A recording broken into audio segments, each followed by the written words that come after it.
Today, we are going to look at C.R.E. paper 1. Question 4a outlines 7 characteristics of true prophets in the Old Testament.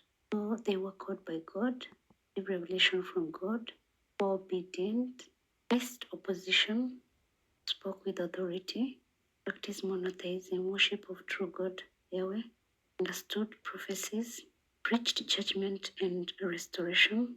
Their prophecies were fulfilled, did not prophesy for material gain, and led holy lives. Question 4b. Cite 7 ways in which the rich oppressed the poor during the time of Prophet Amos.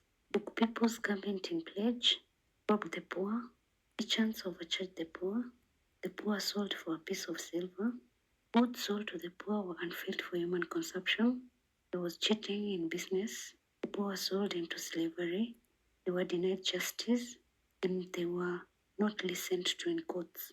Question 4c. Give reasons why Christians find it difficult to help the needy in the society today.